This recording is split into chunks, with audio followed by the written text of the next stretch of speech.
This is Pet Life Radio. Let's talk pets.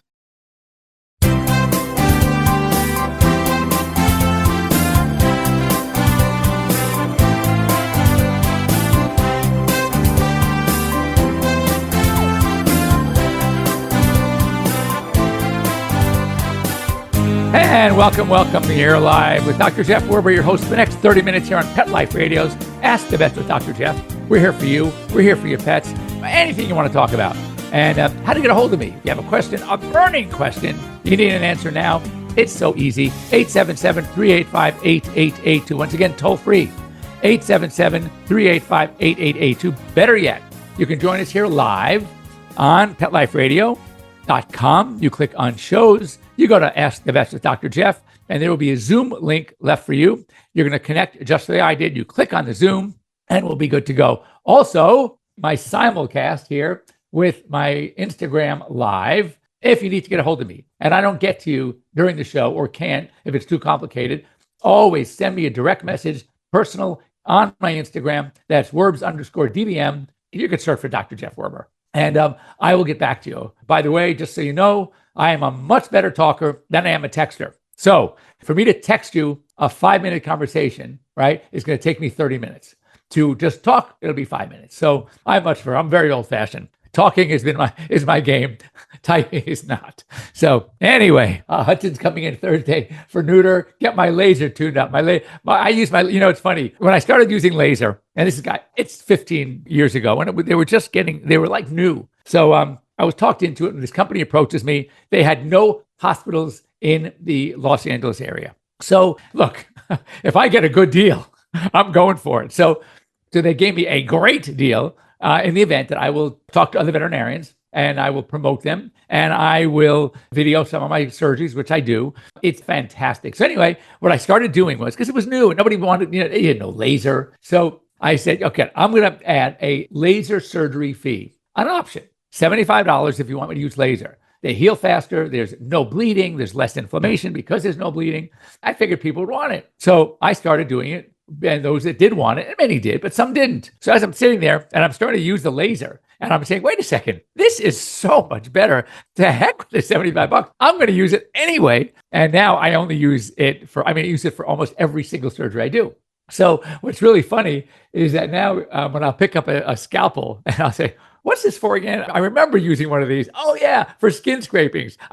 Very, very infrequent. I use it for cherry eye surgery. I still use a scalpel because I want the bleeding. But I'd say 98% of surgeries that I do, I don't use scalpel anymore. It's laser, and laser is the best. So dental chews, do I endorse? Well, there are so many out there. I know that Greenies has a good dental chew. Jinx has a great dental chew. So, a dental chew is a dental chew. Whatever it is, even the TD diet is good for the teeth. However, is it going to replace good brushing? And the answer is no. Nothing is going to replace a regular schedule of brushing teeth every day or every other day. That's what we need to do. Now, are these dental chews better than nothing? Yes. Are they water additives? Are they better? Yes. Why? The water additives, interestingly, unless you have some like Ascophyllum nodosum, which is the seaweed derivative, and it comes from Japan, comes from the Netherlands. It's really, really good. That has been shown to actually, cut back on tartar formulation. And basically, tartar, again, is a mixture of the plaque, the film left on over the teeth after eating, a residual from a meal. Then in several days, mixing with saliva and the bacteria in the mouth, it hardens and it becomes tartar or calculus.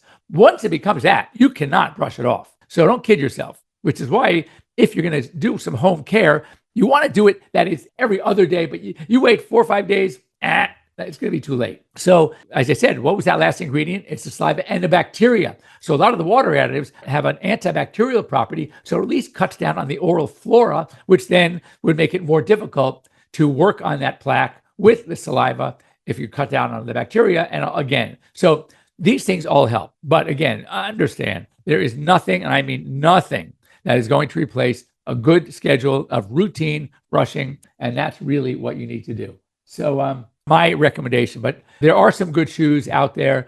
Make sure the dog likes it. Here's the thing with chewing. This is why I always say, when people say, I feed hard food, how come he's getting plaque? Or I feed these chews, how come? Well, I'll tell you how come. Because that second ingredient, that additive that is going to cause the formation of the plaque, all right, to become tartar or calculus is saliva. Now, interestingly, this is what I get such a kick out of. So you look into a dog's mouth, and when you think, okay, what teeth are they using to chew with? They're using their premolars and molars, right? Canines, the fangs, they look great. They're for tearing. When was the last time your dog had to actually tear for its food? How about the incisors? Right? The top 6 on the bottom and the 6 on top.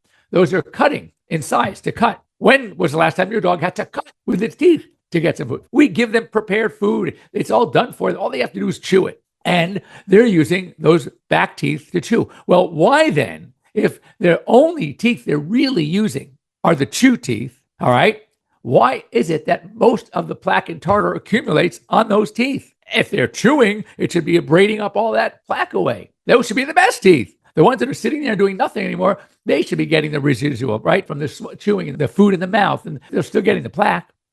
Why? Because the saliva and the salivary ducts empty into the mouth right above those molars. So that's the problem. So it's the saliva over those teeth. That's why even though they're using those teeth the most and they're abrading those teeth every time they eat a hard food or a doggy treat or a dental treat, and yet they still accumulate tartar, that's why. So for that reason, brushing is the way to go. Hold on. Skater coach, my 14-year-old pug, good for you. Only 5 teeth left. Why did I give him so his mouth gets clean? He only eats soft food. His mouth smells bad. 12 years old, he had major dental surgery. So there's your answer. With the few teeth that are left, all right, and also when they're that age, they get a lot of infection. So that's where, by the way, when they have not a lot of teeth left, especially if they have no molars left, you want to feed soft food, which you're doing. That's where a water additive can come in handy. Because the water additive is usually antimicrobial, antibacterial. And so that was what it's going to do. That is what's going to help keep the bacteria count down and thus the odor down. But very important, if a dog had such a bad problem over the years and has had dental surgery, then there's a good chance there may be what's called a fistula, a drainage tract communicating with the gums and the nasal cavity, especially if it's the uppers. And that causes really, really bad infection and smell. So you want to have that looked at, but that would be my recommendation. But it doesn't surprise me. We have a lot of dogs we have cats, for example. Take a cat. A cat gets something called severe stomatitis, all right, where their mouth, their gums actually reject their own teeth. So what happens is they get these wicked infections in the mouth. The gums get very red and inflamed. And it's almost like they're allergic to their own teeth. And what is the treatment of choice? Yes, we try steroids. Yes, we try some gels that we can apply to the mouth. We put them in antibiotics. That could help. But ultimately, if the cat has a really bad case, the treatment of choice, believe it or not, is to extract, it's called a full mouth extraction. Take out every single tooth. And these cats afterwards, they do great. They can still eat. But cats don't even chew their food. You get, most of the cat food, dry cat food, the morsels are really small little kibbles. They don't chew those. They swallow them. In fact, all you have to do is look for a cat that vomits, right? And what comes up? Oh, it's exactly what went down. Because they don't chew. They don't break it up anyway. So they can do fine. So it just shows you that animals, they make it work. When we have some sort of compromise, right? When we have some type of disability, we have to really work hard to make it work. Animals, that's a piece of cake. 3 legs, no problem. 1 eye, no sweat. 2 eyes, no sweat. I mean, they make do. And remember we talked a couple of weeks ago, speaking of going blind in both eyes, and they seem to do fine. They seem to be able to chase a ball. There's a connection between their olfactory center, all right, and the occipital lobe, which handles the vision, okay? And so what happens is it's almost as if by using their sense of smell, which is amazing, and it can direct them to the object, they go with such purpose that it looks like they can see, even though they're blind. They got both eyes gone and closed, and yet they can still chase things. So again, they never stop amazing me. This is really cool. Speaking of eyes, and every now and then I kind of like the cool stuff. I think this is cool. So stem cell therapy tested in dogs with eye disease, right? What they did was they take the human-derived precursors, photoreceptor precursors. These are the cells that are going to become photoreceptors from humans. And they implant them into the retinas of dogs. And the cells survived. and they actually form connections with the existing retinal cells. So the hope is that if dogs are having vision problems or retinal degeneration, that they can have implants of even other species, because before they're specialized, these cells, they don't have the same antigenic property. So there's less rejection. And then it can probably work the other way as well. So they think this is really good for, especially for hereditary vision loss in both people and animals. This might be great. Oh, this is sad. You have to have something cool, then you have something sad. More and more pets being dumped in Philadelphia wooded parks, mostly in affluent areas. My first thought, well, what? The affluent? No.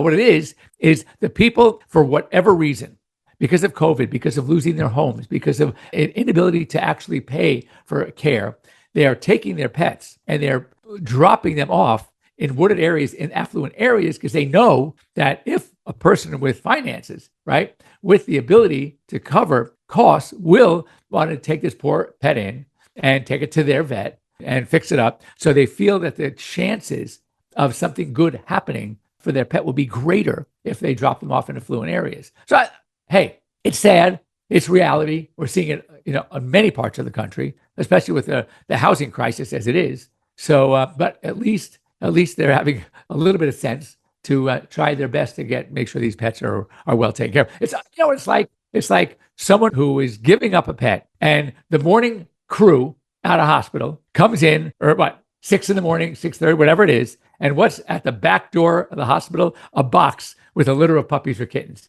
They know they can't handle them. They didn't want to put them in a garbage dumpster, so at least take them to a vet, because a vet's going to have a little heart, and the staff is going to have heart, and they know the chances of these animals being taken care of are greater if we leave them at a vet hospital versus just dumping them somewhere. So not bad. Now, before we go, I want your answers on this one, and that is this: indoor versus outdoor cats. Okay, and it's like, what do you think? So I want to know from your perspectives, how many of you have indoor cats? How many of you have outdoor cats? And when we come back after our break, which is now, we're going to talk about some statistics and some of the issues with indoor versus outdoor cats. So don't go away. We'll be right back after these words. Those of you on Instagram Live, stick around because we could talk during the commercials on Pet Life Radio. All right, don't go away. We'll be right back.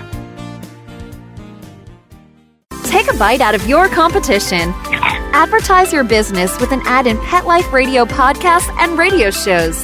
There is no other pet-related media that is as large and reaches more pet parents and pet lovers than Pet Life Radio.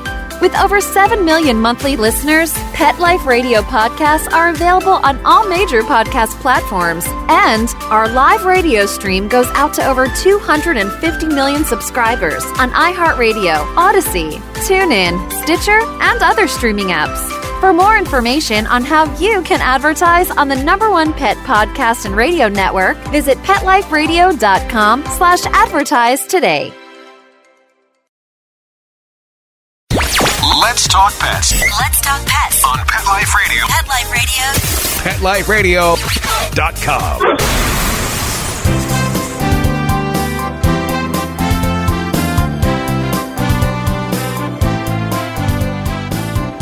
And we're back here live on Pet Life Radio's Ask the Vets with Dr. Jeff, and of course my Instagram Live. So going into commercial, we had a question about indoor versus outdoor cats. I found this very fascinating, and it was a story that came from the American Vet Med Association, and it was talking about just how many indoor outdoor cats. So a couple of people that shot back at me over at my Instagram. One, no cats; the other one, indoor only cats. So here's the thing: 81% of pet cats in the U.S. are kept indoors, and that includes my 5 and my sister's 2. And most vets apparently recommend that. I'm a little more open, but I think lifestyle. If you live in a metropolitan area like Los Angeles, I truly believe that cats should be indoor only, or there's an alternative: outdoor in an enclosure, or only taken for walks. It's interesting. I see some cats are trained; they put a harness on them, they walk them like they walk a dog, and they have them under control. My fear about outdoor cats, especially in a busy area: dogs, cats, other cats, coyotes, cars, feline leukemia virus, feline AIDS virus. I mean, we're throwing a lot of them that can be very, very, very dangerous. And raccoons too. They'll kill a cat in no time if they can get to them. So my issue really is that for the cat safety, I think we're better indoors. Now, there are other reasons that some object to outdoor cats. This I found interesting, that a lot of the wildlife experts and advocacy groups say that the outdoor cats contribute to the decline of songbirds and other native species. They're hunters. That was the big thing in LA with ferrets. They were outlawed in California because they felt that they were attacking some of our flora and it was upsetting the balance. And therefore, it was illegal to own a ferret in California. Now, I would say, they say though, if you're going to have a cat that is an indoor-outdoor cat, their recommendations are the following. First of all, feed them amply, feed them on a regular basis so they know they don't have to be out hunting because they get their food on a regular basis, on a mealtime, and they're always going to come back for that. And most importantly, make sure, even though they might be outside roaming and doing their thing during the day, make sure that they are inside at night. But understand, there was an article I read sometime years ago that the average indoor cat lives around 14 plus years, average. I mean, some make it, hey, I've had cats that went to 18, but some, I also had one that went at 11. So the average is 14 to 15 years. The average age survival of an outdoor cat is 4 years. So, I mean, that kind of tells you right there. You're cutting their lives short by letting them go outside. Yes, they may, and they do like it. They're hunters. But let me tell you something about Ninja. Now, I've had Ninja on the show. I had initially, Ninja wanted to come in. The problem with Ninja is he is such a love. He wants to be like literally right on top of me. And when he does, what happens is he will step on my computer. He will erase what I'm doing. He will knock out the cords and disconnect me. Or worse yet, he's done it twice, knocked over my coffee. So, which I was more upset that he took my coffee by knocking it over, or the coffee spilled everywhere. And God, what a mess to clean up. So anyway, he's not allowed in here, but he was an outdoor cat. And we took him in. My daughter was sitting outside waiting for a friend, and he came up to her, a beautiful black cat, no ID whatsoever, right? And started nudging up to her, and she was petting it, and he was purring and rubbing on, over on her legs. And then her friend came to pick her up, and she left. A couple of days later, as she's coming home, who's out? Same place, the same cat. This time, she made that terrible mistake. What's the terrible mistake you can do?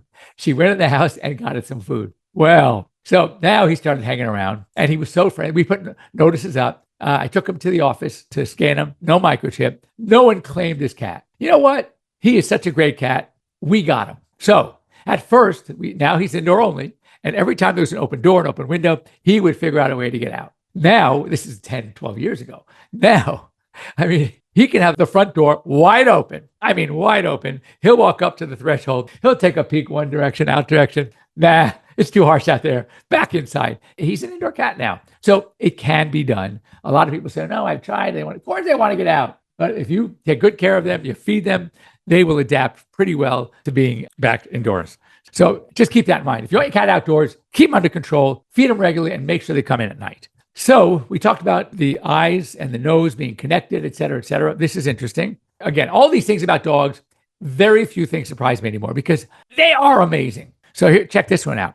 Dogs can sense, right, when we are wary of something, strangers, nervous, very anxious about something. How's this? Well, we know they have a remarkable sense of smell, and it comes from, listen to this, somewhere between 220 to 300 million olfactory receptors, all right, scent receptors. Now, how many do we have? Just to put it in perspective, we have 5 to 6. So they are like 50, 60 times stronger than we. It's amazing, right? Well, anyway, so there's an olfactory bulb also that makes up about 10% of a dog's brain. Ours takes up a very small area. So not only do they have, well, they need to have all these 200, 300 million, right, receptors. They have to be putting somewhere. So again, the olfactory bulb takes up 10% of their brain. So they basically can smell our fear, our anxiety. Anytime we put out a scent, an odor in response to something, dogs can actually sense it. And that's, again, how amazing is that? So if a stranger comes in and we're starting freaking out, they might actually respond to you because of that, because they do know, they can sense it. And also, once they smell it, again, it's so amazing that they know what that means. So if you do it twice, they know what it means. It gets stored in their brain.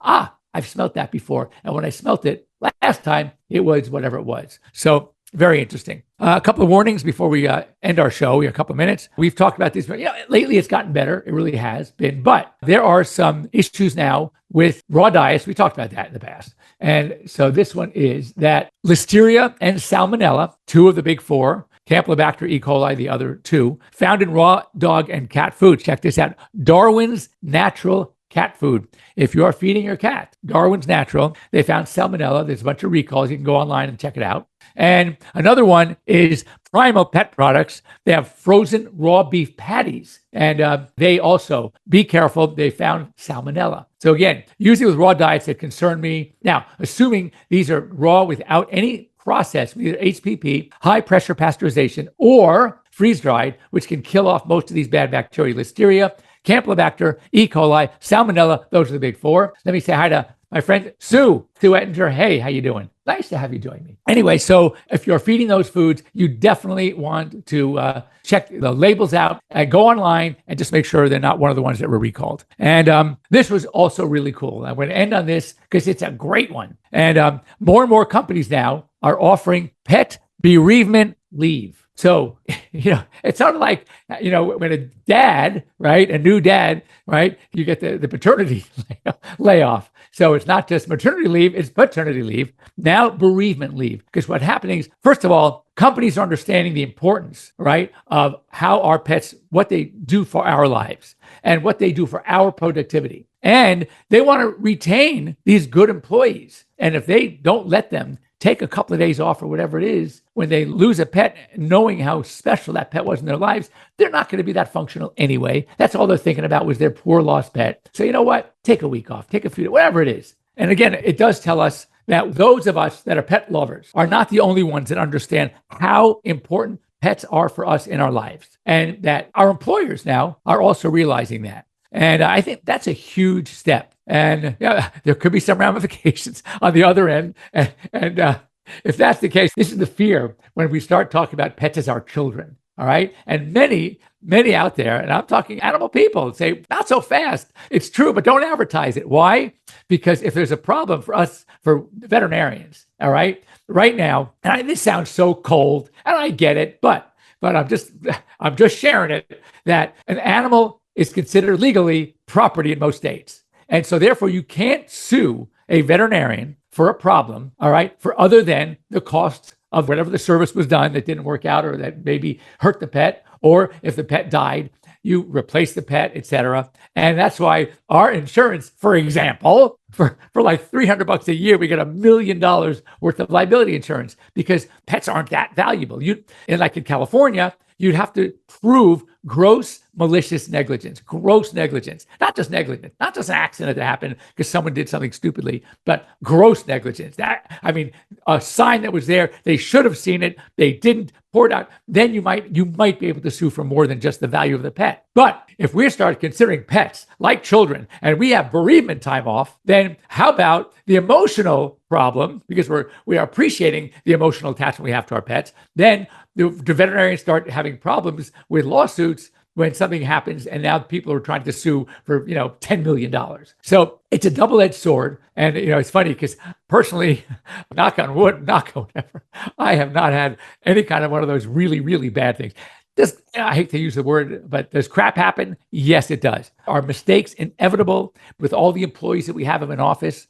Absolutely. But it happens. But to then have to say, oh my God, the technician used an outdated drug or something or whatever it could be, they're usually minor things that were mishaps in communication. I have stories that I'm involved in from an expert witness. I do expert witnessing that are really gross negligence. And those are the ones that peeve me off as a veterinarian because my colleagues that are doing that on a regular basis shouldn't get away with it.